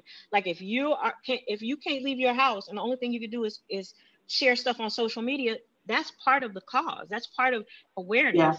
Yes. If you can't get to DC, okay, well, I can give you $50 to help you get to DC. I am not going to DC, right? Like we have to think back to the civil rights in the back, how people did things back then. Everybody wasn't marching with Dr. King. Somebody was at home cooking food. Somebody was picking people up from the bus station. Somebody was, raising money for bail. Like we have to get out of this thought of like everybody has to be in front of in front of the camera or seen to get things done. So that's the last thing I'm going to say about that, and I'll move on to something. You dropping so many nugget bombs, okay? I mean, so I was trying to. We have Dr. Fisher has. We have two other people who have joined us. I want to give them opportunity to join the conversation. I see Tiffany, but then I also see a number that ends in 9400. I want to give them an opportunity to introduce themselves and jump in on the conversation. And y'all, we have a whole chat. If you can look over into the chat, if you have any value or need to add or want to add some commentary to what we see in the chat, y'all help me out. This facilitation is good. I'm an amazing facilitator, but it's so much. I had to send for backup. I have commentary on my own watch party, Monique DeBose. Many of you may know. She's talking about in the Air Force, and she said working as a superintendent, she could not work as a VA anymore. And I guess she was speaking to in reference to what the Air Force. This is the Air Force policy. It may be. This is for the Air Force. It may be policy in other branches. And Eve, if you could shoot Monique DeBose the link for the Zoom call and invite her in. She has some value to add for our Air Force sisters. But Dr. Fisher, please take it. Okay. Oh, this is good. Okay. We have Tiffany, and so Dr. Fisher, do you want to introduce or do? Oh, yes, I will. Everyone, this is my dynamic combat veteran, combat hardcore. She and my daughter were in hardcore combat veteran, and she's my director of health and wellness. This is Tiffany Daniels, and she's a chaplain for the VFW, and she can support what I tell you about how women are treated differently. Tiffany, come on board. Come on down, my director. Good afternoon, ladies. Good afternoon. Hello. You're breaking up, Tiffany. You're breaking up. We can't hear you. You guys hear me? Okay, so I can't. All right. Okay, let me stand still for a minute. Can you hear me now? Yes. No. Yeah. Well, now you froze. You might have to just get off video and just do audio.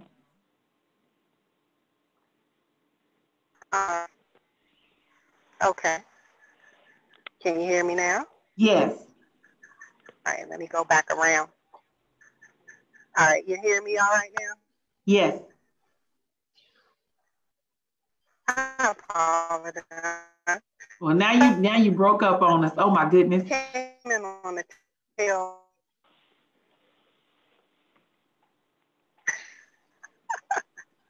Let me stop moving. How's that? No? I don't want to hold you all up.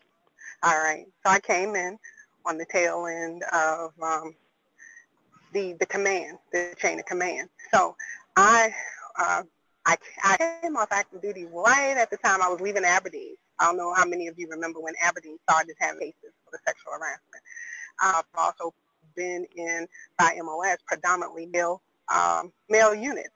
So when I came in, I did not had any issues directly impact me, but I have seen, as Dr. Fisher says, we've worked with a lot of ladies that have been traumatized or still dealing with MST, and men, we've met some men also dealing with MST. So as the chaplain with the VFW for the state of Maryland, I run into a lot of people that don't want to discuss these type things, you know, so it's like the elephant in the room. You know, they know what they did, we know what they did, and but nobody wants to discuss it. So it is becoming more prevalent, and it's like with the young lady that just died in Texas, you know, they're going to have to get up off their stoops and do something about this, because she reported to her family being harassed, as you all already know. And I just came off another lecture with you guys are talking basically the same thing, because I just came off another lecture with Tamika Mallory, and you know they're fighting with the not Black Lives Matter, but Breonna and so on and so forth, and they're saying the same thing though. You know, we have to be unified, but even if I don't agree with everything that you're doing, or I don't operate the same way that you're operating, as long as we have the same goal, then we can still meet, even from different directions, but still meet at the same point. So your leadership style may be one way, my leadership style may be something else, or with Veterans United Committee may be like, no, we're for women vets, and someone else may be for something else. But inside of that group, we're part of DAV, we're part of American Legion, we're part of VFW.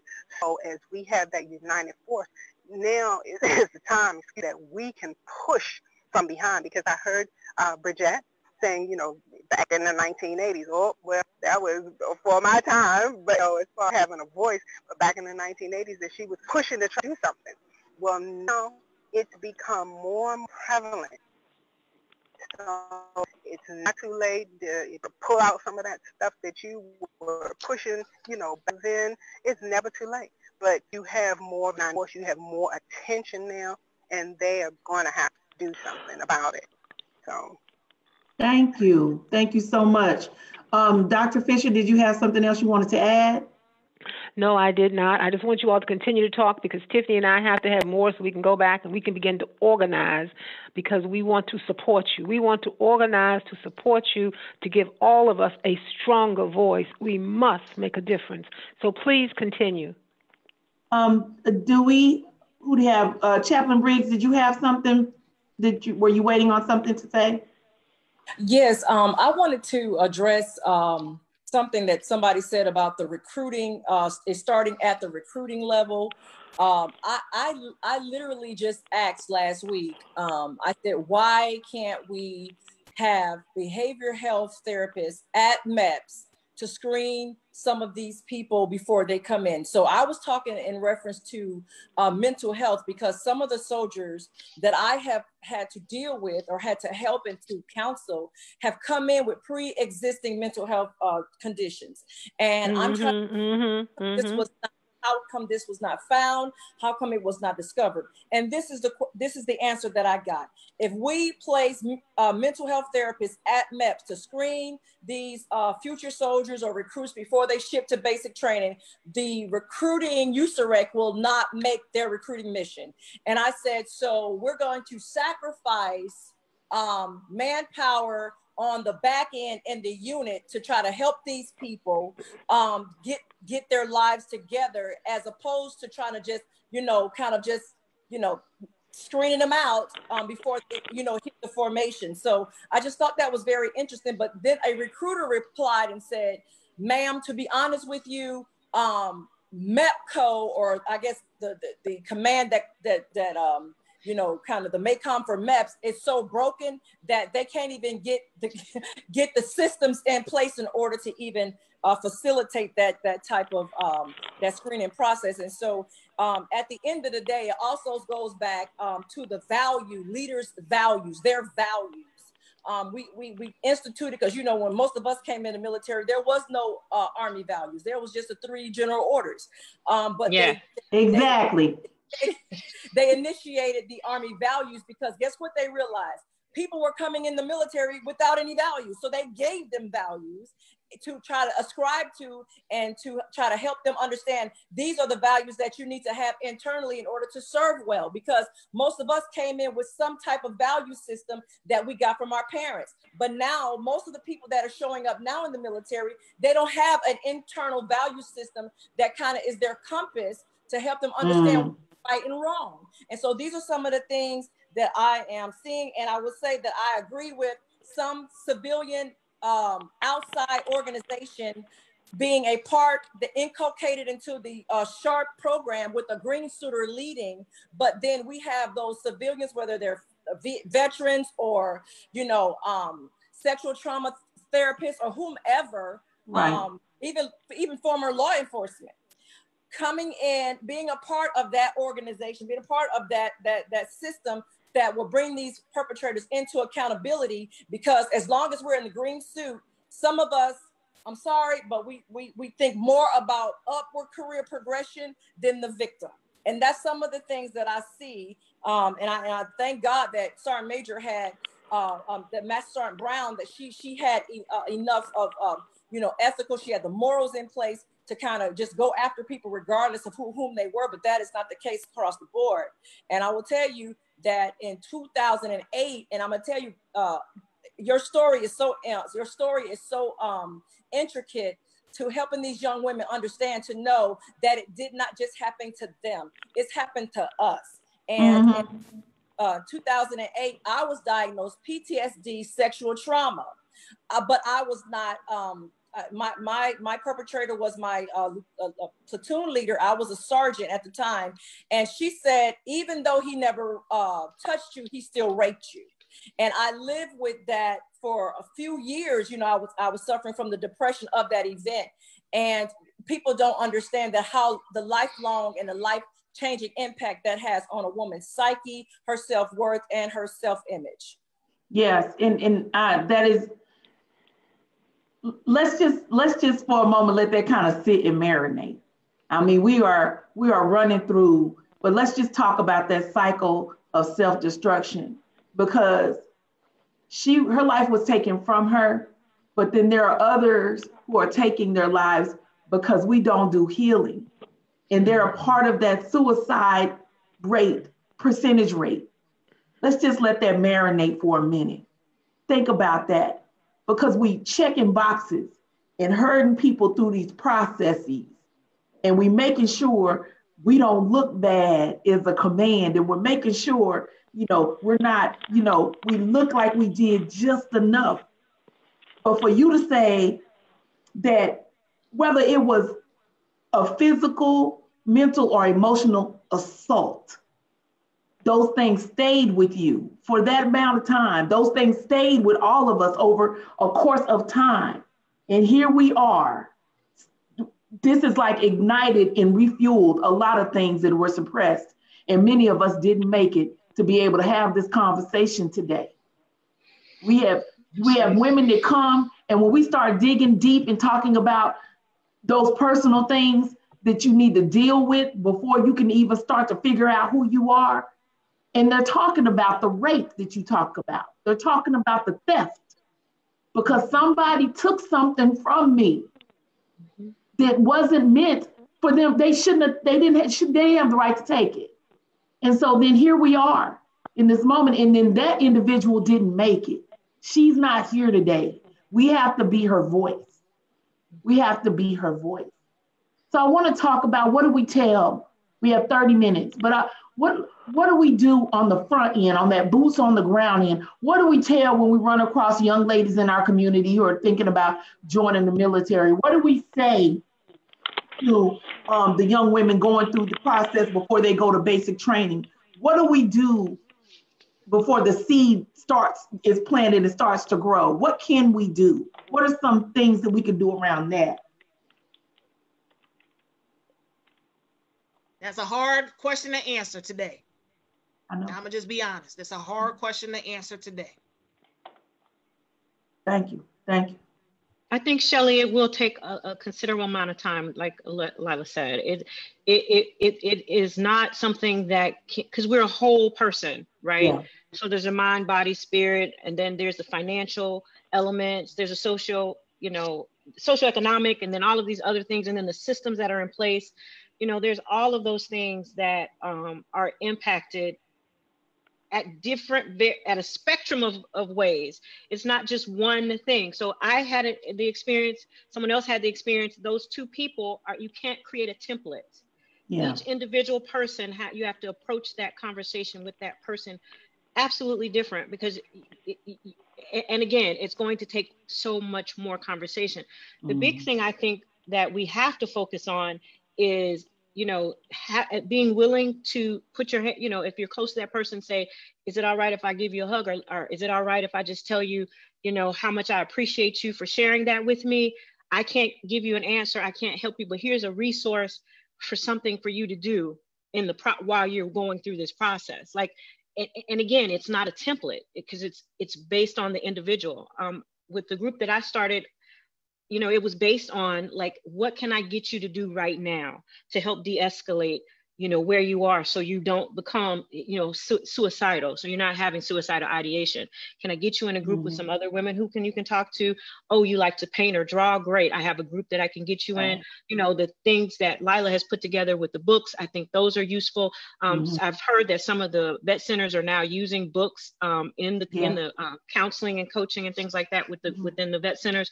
They can do that. So, like, getting resources, boots on the ground to people, so that, you know, because I have people in my organization, I'm literally telling you, they've been with us 10 years, and I'm just finding out that they're survivors. They're just now telling me that they're survivors. Because we don't make you tell that. If you just want to come and join, regardless, just participate.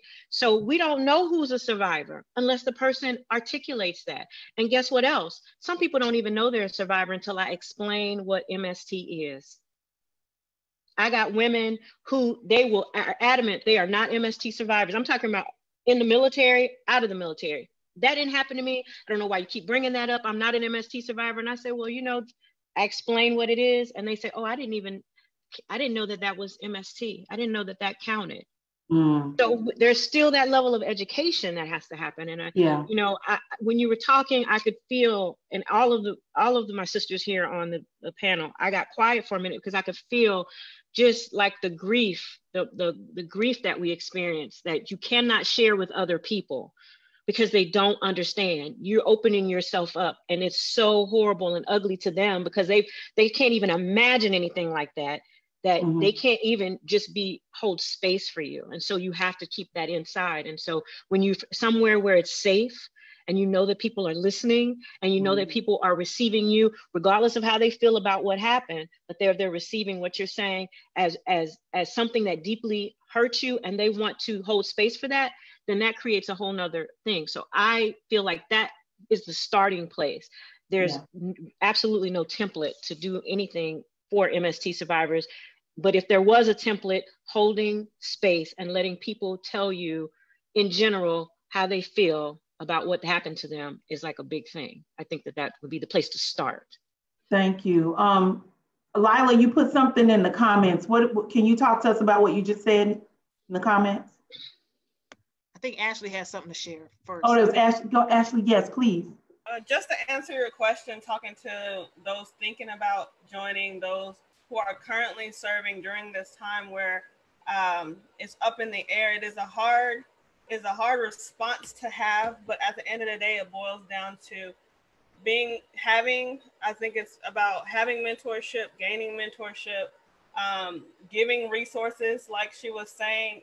I still cannot say that the military is not a good career path for women. I think it is an amazing path for anyone in general. It is a male-dominant field, period. And there are so many things. MST is not my story, but having to combat harassment and things like that, that's a real thing that you have to have conversations about, but that can happen anywhere. And so I think it would boil down to having that real conversation with those young ladies coming in, having that real conversation with those as they're coming up the ladder. You don't see a lot of women in the different fields that most of us are in. So where do we get access to learn how to get where we're going? And I feel like organizations like Camouflaged Sisters, like the Women Veterans Alliance, like if I had tagged along with individuals like that or organizations like that throughout my career as a young leader, that would have helped me a whole lot better combat the challenges, like for me, that I felt like I was just beating down doors every day. We don't have time to beat down doors when we're seriously trying to have a career. You're seriously trying to make great efforts to make a change. And especially when you are a leader who has to get that information from your soldiers, and all you want to do is really raise some hell like about it. And you have to be calm and collect. And even if you're talking about fear, let's talk about fear and being a leader. You don't have time to be scared when you got this whole line of little ducklings that are following you. It's just like, if you really have to get serious about having the conversation and not being afraid. I hate that whole it is what it is. It is not how it's supposed to be, so I'm not accepting that. And I think it boils down to that conversation. I'm not going to say that you shouldn't get in, but if you are getting in, you need to have real conversations with people, because the whole silver and gold conversation, that's not going to work. We got to have real discussions as to how to deflect, you know, someone that's harassing you, to hear the signs of somebody coming at you or flirting with you or getting too close, or that list of people that we know are suspect that are always trying to get that little fish that just comes in. We got to have those conversations. Man, anybody else? Dr. Fisher? Shelley, it was ironic that you said that about what do you tell somebody that's thinking about coming in. During my out processing, I met a civilian when I was out processing. She said both of her daughters were in college in the ROTC and about to graduate and become lieutenants in the Army. And she's like, what advice would you give them as being officers in a predominantly male organization? And I told her, make sure as a parent to keep the communications lines open and let them know there are resources in their formations and people they can talk to and to trust their leadership. But as a parent, you should listen to them and actually speak on their behalf a lot of times when they can't speak for themselves. And that's the advice that I give her. Okay.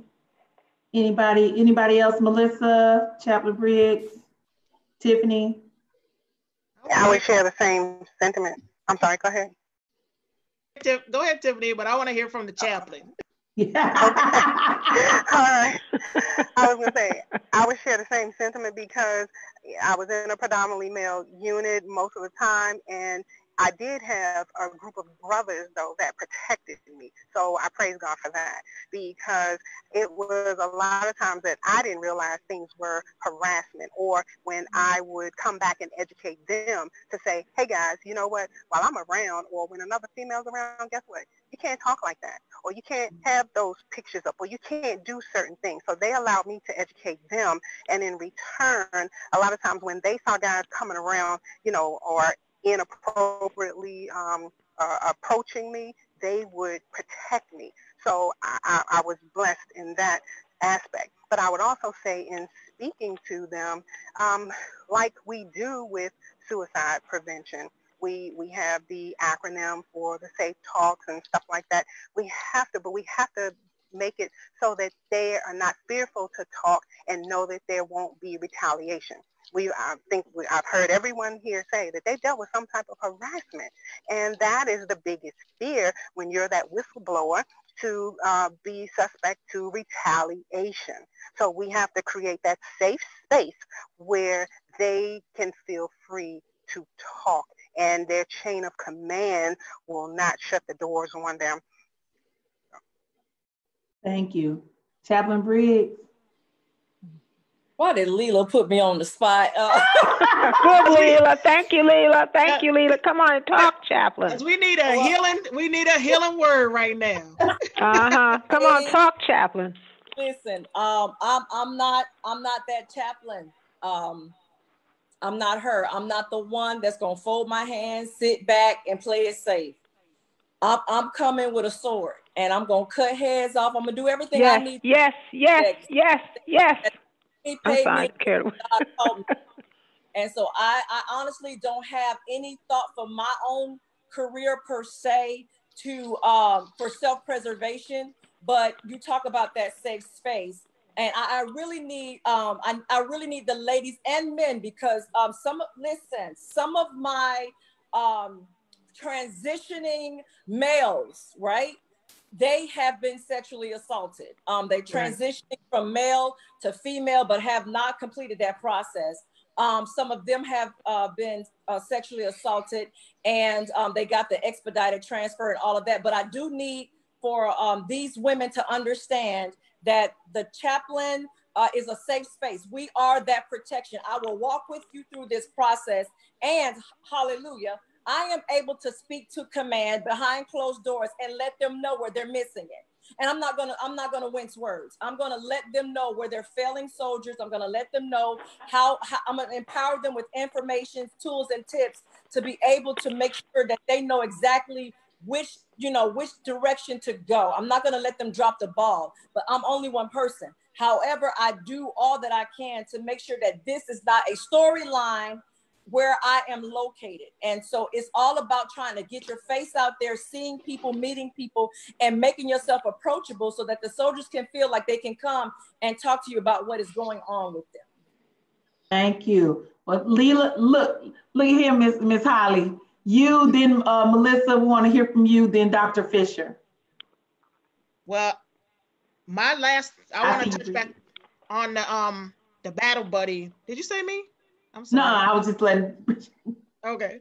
I want to touch back on the battle buddy that we mentioned, the battle buddy system that we talked about early on. And we have to, I think it's a good system because we do got to we have to look out for each other. We have to keep that mentality to be there for each other, look out for each other. But we also have to listen to our gut.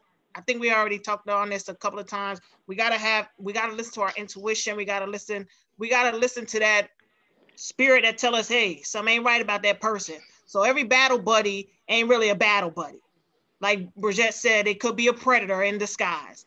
And so even in the teaching of that system as women, or even all service members, we really got to be conscious and really listen to ourselves when we're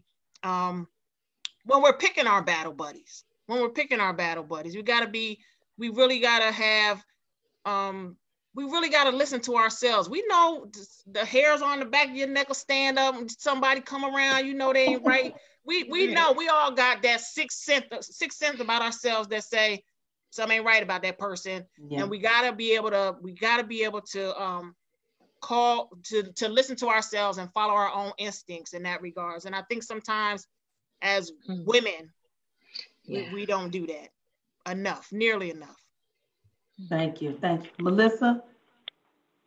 I'm just processing all this right now. This is not just the way I think. I'm just thinking, we know things are going to come out of this. And then I'm thinking of what is something that I can do now to help and be able to leverage the network that we have. I haven't thought of it yet, but it's coming.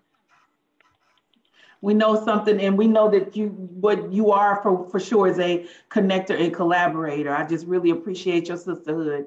And if anybody else doesn't know that about Melissa, you definitely need to know that about her. Definitely. Dr. Fisher? Thank you. I want you to know that I align myself with the chaplain. She's my kind of chaplain. She's the one that wants to fight with the sword. She wants to go and face it. Chaplain, don't ever say that you're going to lay it on the line because I'm with you. If it gets really bad, call me and I'll fly out, hop out, crawl out, catch cab, bus, U-Haul, anything, and I'll come down there and sit with you because I'm very, very serious about this issue. To all of you, take my email number. You can text me or whatever, and I will be there, do the best I can, because we have a sisterhood.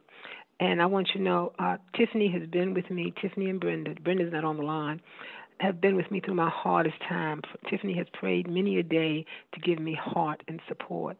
Brenda has talked to me softly and in meetings has grabbed my hand to calm me down, to make sure I'm right there on point. We need each other. We must make this work. We must stand together. The way that I talk to you is how I talk to them in meetings, because we all must take heart. We are leaders. We can make a difference. To the young lady who just spoke and said you want to take it in, You can take it in, and just by coming with us, you will learn how to do things, which is what we want to do to pass on to you. But Chaplain, if you ever feel the spot is real happy or hot, real hot for you, please call me and text me. If I'm able to come, I will come to be there with you to support you, because I don't want anything to happen to you. I like the way you talk. I want to thank all of you for having me here today. Thank you. Thank you. Bridget? Oh, wow. So, yes, everyone, thank you. As Dr. Fisher said, thank you for everyone and all of the comments. The two areas I wanted to touch were that an organization was recently stood up called the Moral Injury Support Network. And the primary area of work that we did together was in educating military women and chaplain, both male and female, inside and outside of the military, to work with moral injury related to women who had experienced sexual trauma. It's an educational institute. I'm one of the advisors for that organization. WVSJ has worked collaboratively on a joint project with them. I heard a media mogul who later was charged with sexually harassing his coworkers. He said it's amazing what women will do to be considered, just to be polite. And I'm just going to say that it's very important that you don't be polite. If you feel uncomfortable with someone or something that's being said or done, it's okay to ask someone, why would you ask me that, or something to that effect, or to say, I don't, it's inappropriate. And just say that's inappropriate and just leave it at that. I think that we've got to get to a point as women that we teach or mentor other women that it is perfectly okay to not be polite, not just go along with something because you don't want to seem like you're not a air quotes nice lady or nice girl or a nice woman. Sometimes you have to be a nasty woman or whatever the term is. You have to say, no, I'm not going to go with you. I don't want to. And if it's something that has to do with your superior, then it's really good. I don't know what the process is now, but it's really good if you have a battle buddy that is someone that you can trust. To be with you at all times, so that you don't have to go in that person's presence, especially if you feel uncomfortable with them, without somebody being there. And my last thing I would say is always keep your little cell phone. Everybody got one. Turn it on mic, put it hot in your pocket, and keep it moving. So you at least have a record. So if something does go down, you have some type of record for yourself, even if it's not admissible in court. And that's all I have to say. Thank you all so much for this conversation, and thank you for allowing me to be a part of it. You are, all of you have just overwhelmingly, before I start to wrap up, is there any other commentary? Does anyone else have anything they want to add or leave, food for thought that they want to leave before we do any wrapping up of any kind? I don't want to rush that. All right. Okay. So before we leave, ladies, we couldn't hear you, Tiffany. Amazing. You have the power. The power. Remember, yes, power. We can't hear you. You're broken up. You're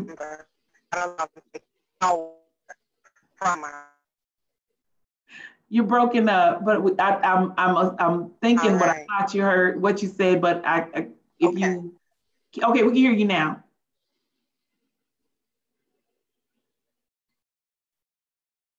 Okay. This was okay.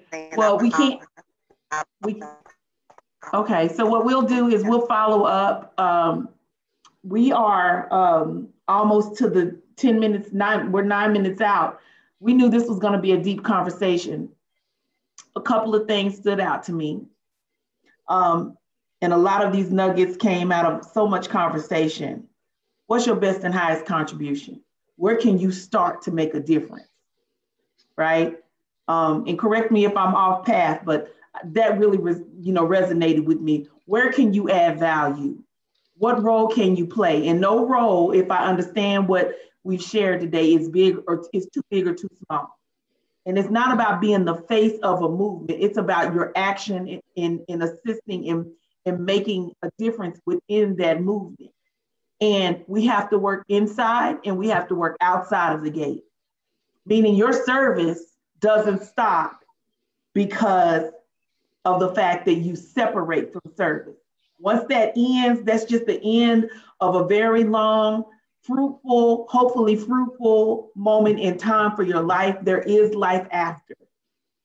Mm-hmm. And I want to make sure that there is enough capacity for us to, as we said, create the space.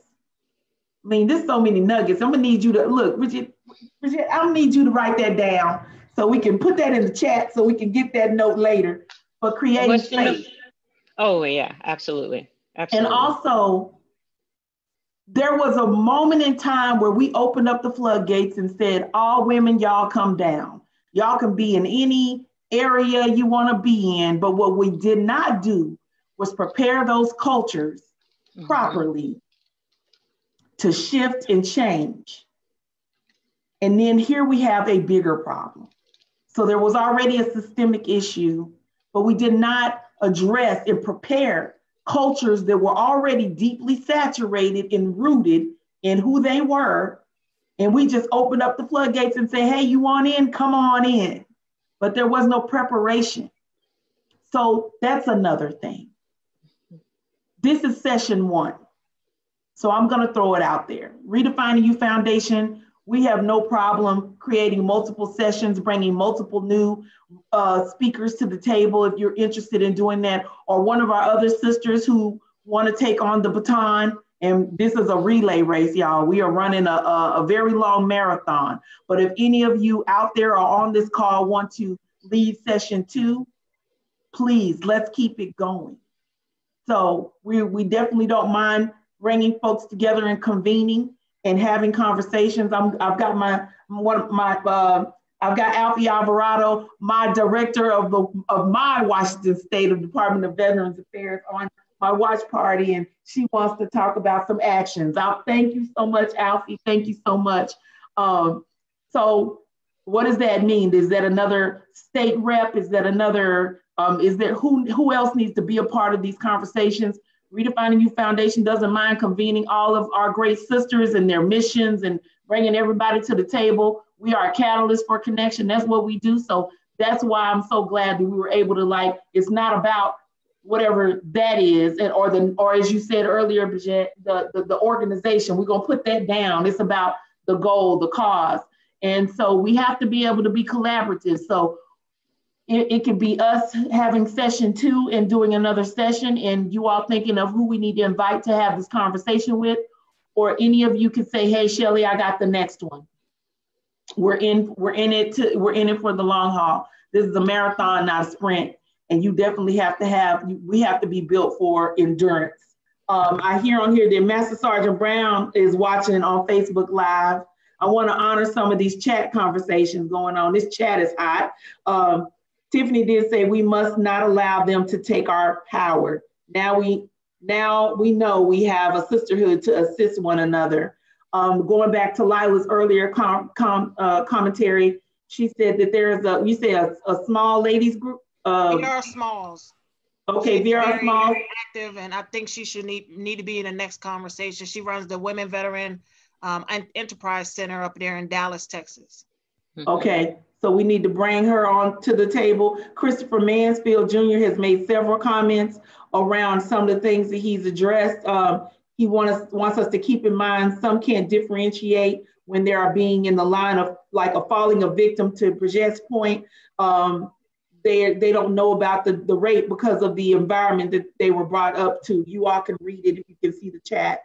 Lynette K. Bryant Smith, number one thing, being approachable. And I think that was around that buddy conversation. And then there's deception is real. So I think at that time we were talking about buddies and things like that. There's a lot of things going on in this.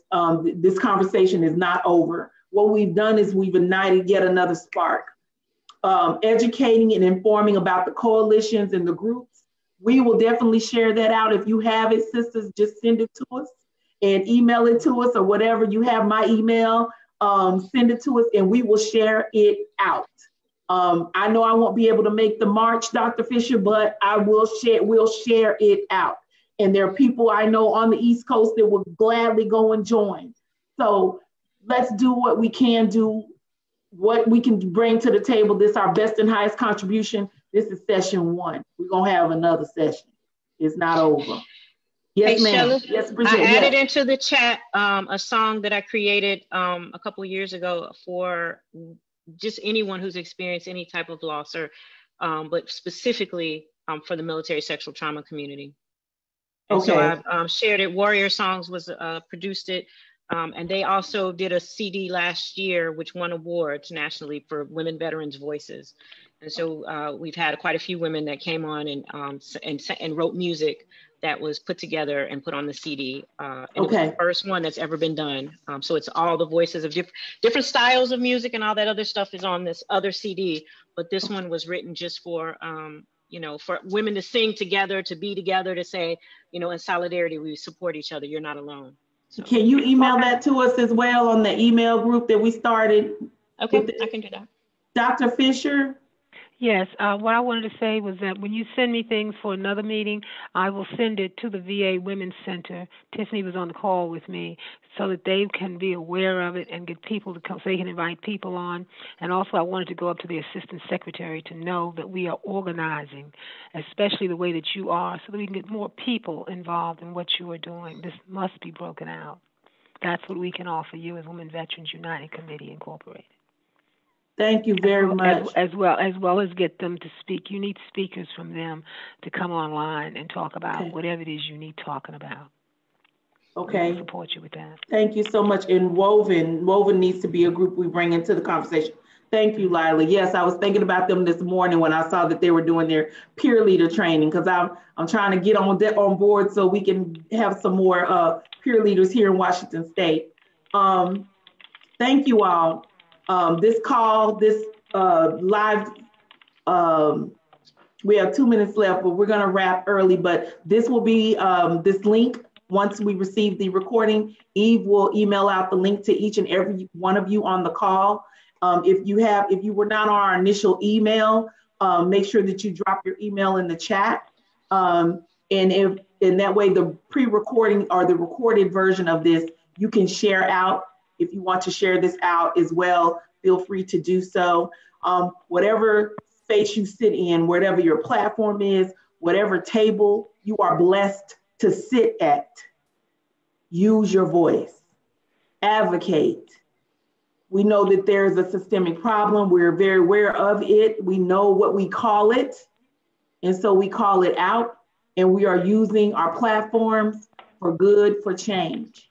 And in order for that to happen, everybody has to play a part. And remember, it doesn't matter what that role is, as long as you're doing something to make a difference.